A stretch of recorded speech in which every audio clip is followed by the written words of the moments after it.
overlooked because everything has to be organized and done so that you're not just stranded somewhere that you're unfamiliar with.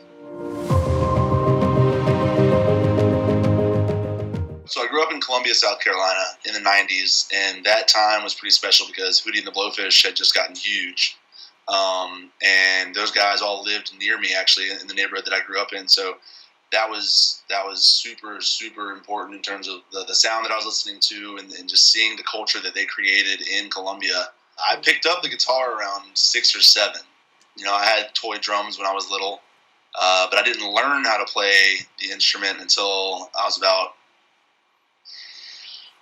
12 or 13, I want to say, years later. So there were a lot of years of just kind of banging around and figuring it out, and my parents being patient with me and the sounds I was making. I was in little bands with my friends and stuff like that. We were 7, 8 years old, and just making noise and people being tolerant and encouraging us. 6, 7, 8, 9 years old, we're just basically Green Day ripoffs. Me having the same melodies and chord structures and stuff like that. What I thought was a chord structure was nothing close in reality. That was huge, and then got into middle school and high school and bands like Silverchair and like Dave Matthews. A lot of the jam band scene in high school for sure. Dave Matthews, Fish. It was kind of everywhere. And even remember listening to Limp Bizkit a bunch, and literally it was every end of the spectrum you can imagine, just like not even A to B, just like everywhere. It was crazy, man. That was really important. I remember some of my first records. Let's see, it was like Green Day for sure. A lot of that punk, angst, rock, grunge, '90s stuff definitely had a impact on me. Yeah, that's a whole whirlwind of noise just coming in and impacting me, sort of. Years of writing and playing and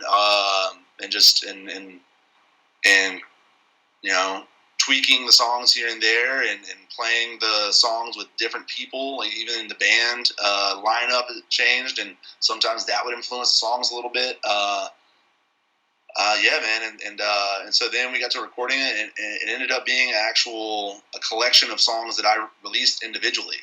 And because what would happen is I would have to save up, a chunk of change for a song, and then I would record the song, record maybe a video for it, and that would all the money would go down. Then you'd save up for a while, then record another song, maybe another video, and then go back down. So I was releasing the songs individually, and then just took all the package of songs that I had released and put them all on that one EP. The first song we put out was in 2015. Sounds right. Which was Dead Man. And then Music's Over we put out in November of last year. So it was literally a span of, almost 4 years of worth of material that we just condensed down into one album. Kind of a first EP type thing, and exposing people to some new music, and I just, tossed my name on there. It wasn't anything, too deep. I still think, if you connect with the music, that's amazing. If you connect with the stories that are in the songs, and if it makes you, I don't want to tell people how they should feel when they listen to something. I think that's the beauty in the art itself, is that you can have your own experience with it. And I think if you have an experience with it, that's great. And if it's not for you, then that's entirely okay. I'm excited to do more. So we haven't released any new material about 7 months. And so we've been playing some new stuff and rehearsing some new stuff. And I like to play the songs as much as possible before we record them. So all of the songs that are on that EP are songs we've been playing for a long time, be it in rehearsal or in front of people in live shows. And that's great, because then when you get into the studio, you know what works, what doesn't, what the crowd reacted well to, and what they just kind of dismissed. Yeah, and so the EP that's out now has been a product of that kind of creative process, going from the writing all the way up to performing it, and it's been well received, which is awesome. Because a lot of the songs are stories that are based on events that have happened in my life, but like Whiskey and Wine, I think, was the most personal when we wrote it. It was about an ex-girlfriend that had bit of a rocky past, and that was one of the things that still when I play it, I can still like visualize the room that we wrote it in almost. I don't do a lot of vocal warm ups. We kind of we'll just hang around backstage, or if there's not a backstage, we hang out by the bar, and you just kind of the energy itself kind of takes care of itself, just because the people start to show up, and you get closer to showtime, and the adrenaline starts going, and you just think about that first song and getting into the first verse and the first chorus, and then you're just off to the races, man. And that's sort of my deal, is that it kind of just the show itself is the energy that kind of then just feeds off of itself. I mean, anything from a simple head nod to watching someone's jump up and down to watching them sing the words, and that connects with you. That you see you have that connection with them. That's big, and then just like being able to go up to the edge of the stage and get even closer to them, that sort of thing, and run around on stage, and they see you're into it, so they get into it, and you just kind of feed off. They feed off of you, you feed off of them, and it's awesome. All the shows that we played were fantastic. The crowds were great. They were welcoming. They were attentive. The venues themselves were all awesome. We didn't get to spend a lot of time in all of the cities, which was a bummer. We spent the most time in London, and so we got to actually walk around and see stuff. But every single city that we were in had its own charm, its own chemistry, its own feel, and that was really cool to be able to experience that. Netherlands? No, I never have. I want to, but I never have. I don't know enough about it yet to have specific places I want to go. Europe. I mean, I just got back from Europe, and that was the first time I'd ever been over there. And so a lot of that region or area of the world is pretty unknown to me. So I'm open for suggestions though. And there's no way to say which show was the best. To narrow it down to one, man, because they were all just, I mean, God, they were fantastic. Madame D's is my most favorite to play. I love the characters in it. I love the guitar riff. That's my favorite to play for sure. Saving money. That was the main thing. I wanted to make sure that we didn't get over there and get stuck. So that was huge. I knew the music was going to take care of itself. 35 minutes to hour and a half to 2 hours that we're on stage is such a quick glimpse of everything that goes on when you're dealing with a 2-week tour across a continent. So there's so much other stuff that needs to be accounted for and done, and you do it as efficiently and as well as you can. And I've done multiple week runs here in the States, but like I said, I'd never been over there, and it was so much new territory for me, figuratively and literally. So getting the where we were going to sleep, how we were going to get from one city to the other. Not even that, but like getting from where we were sleeping to the train station to the next city, from the train station there to the next place. It's just like it's all the small stuff that you can't overlook, because everything has to be organized and done so that you're not just stranded somewhere that you're unfamiliar with.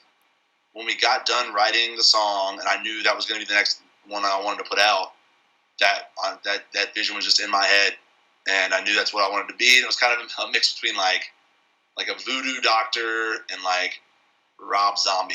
And it was kind of like both of them coming together. And I had a buddy that helped me, Chase Lauer, who also filmed the music video. He helped me put it together.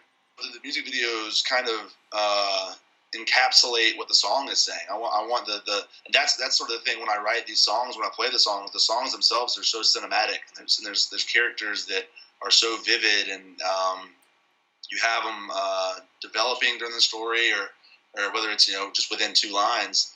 I hope that the videos themselves you can watch and be like, yeah, it's exactly what I was kind of seeing when I was listening. You want the listener to kind of connect on their own level, but also when those videos come out, it's like, man, this is what I saw when I created it.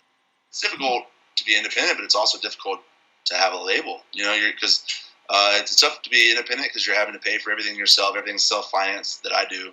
There's no correct formula for the music industry. There are things that boost you and things that help you be successful and stuff like that, but you're never really positive about what's going to work and what's not. And that can be tough when you're wading those waters by yourself. It's been fun so far. You have creative freedom. You have control from A to B to all the way to Z. There are benefits, that you aren't exactly afforded once you kind of hand the reins over to a bigger entity. And not that I'm like against it at all. It's just a matter of like right now where I am in my career personally. Like the video we made for Madam D's, there's no way that if someone with probably better sense than me had been there, probably would have said like, don't do that. Don't have the characters eating the guy at the end of the video. Don't have there's stuff like that. So I love that part about being independent. You kind of just you're your own boss, and you're able to run with whatever idea, good or bad, and you kind of have to live with both of them. Whichever good or bad idea pops in your head. Having the financial freedom to be able to focus on music all the time is difficult. It's difficult to get, difficult to keep. I'd say, yeah, that's something. And finding people that help you write what you're trying to say, that can be tough. And it's so great when you find someone that does, that complements your writing style or makes you better when you're composing a song. We have some new music that we're going to be putting out. I did an acoustic EP in the springtime, so I'm going to be putting that out. And then we have three new songs that we'll be recording with the band, and those we'll probably put out individually. I'm not sure if we'll do an EP for those, just for the fact that, like I said, it's expensive to do them. So we might focus on one and then do the next, rather than all together. But yeah, so that'll be coming out early next year. And next year we have some festivals we'll be playing, which I'm excited about that. And so I'm so excited to do that too. It'll be the first time I've done that as well. So a lot of firsts happening this month. But it's another like legendary American rock band from like the 60s, 70s, and 80s. And so it's us, Grand Funk Railroad, and Leonard Skinner. So it's like the entire. I mean, to be on a bill with those two bands is mind blowing. I'm excited. My dad's excited. He's going to fly out for the show too. And I was on the phone this morning with some people getting some more logistical stuff taken care of. And it's as much of an endeavor almost as the Europe tour was, because like taking a full crew of not just the band but everyone that has to come along to help across the country to have that. I mean, it's a crazy endeavor.